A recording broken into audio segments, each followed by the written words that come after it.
Everyone, সবাই কেমন আছেন? আশা করি অনেক অনেক ভালো আছেন। এই শীতে রাজহাঁসের বাচ্চা কিনবো না, পুষবো না তা তো হয় না, কারণ রাজহাঁসের বাচ্চা তো শীতকালেই ওঠে। জন্য মায়ের কাছে চলে গেলাম রাজহাঁসের বাচ্চা আনার জন্য। তো আম্মু আমাকে এক জোড়া রাজহাঁসের বাচ্চা দিয়েছিল, আর আমার হাজবেন্ডও 2 জোড়া হাঁসের বাচ্চা কিনে দিতে চেয়েছিল। দেখা যাক কিনে দেয় কি। আর যদি কিনে দেয় তাহলে মোট আমার 3 জোড়া রাজহাঁসের বাচ্চা হবে।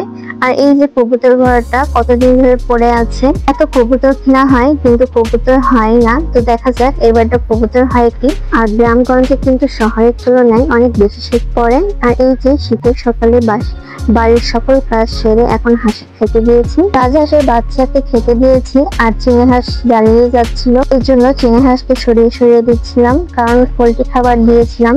তো করে পোল্ট্রি খাবার আর চালের দিয়ে পানি দিয়ে ভিজিয়ে হাঁসকে খেতে দিয়েছিলাম। আর শীতের রোদটা কিন্তু অনেক মজা। আমাদের বাড়িতে খুব একটা রোদ আসে না, আর এই যে 1-2 ঘন্টা রোদ থাকে, এই জন্য হাঁসকে নিয়ে বসেছি রোদে। আমাদের বাড়িটা বাজারের নিচে, এই কারণে আমাদের বাড়িতে রোদ তো আসেই না। দুপুরের সময় 2-1 ঘন্টা রোদ থাকে।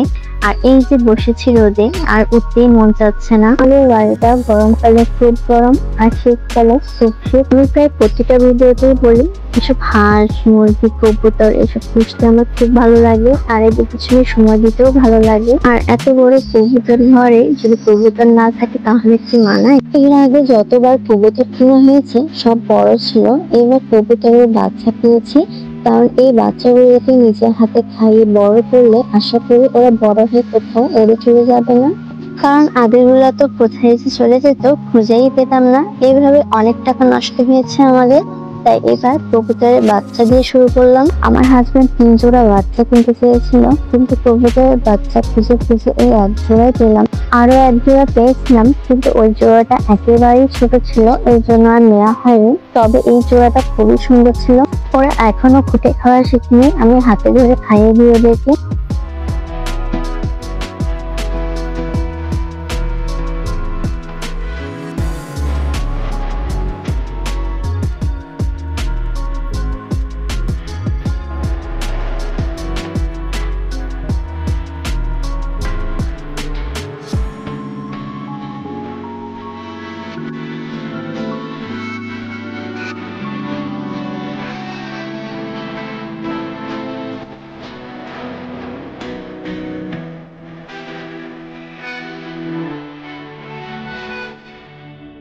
আজকের ভিডিওটা এই পর্যন্তই। সবাই ভালো থাকবেন, সুস্থ থাকবেন। আর আমাদের চ্যানেলের প্রত্যেকটা ভিডিও যদি আপনার কাছে ভালো লাগে তাহলে অবশ্যই চ্যানেলটি সাবস্ক্রাইব করে আমাদের পাশে থাকবেন।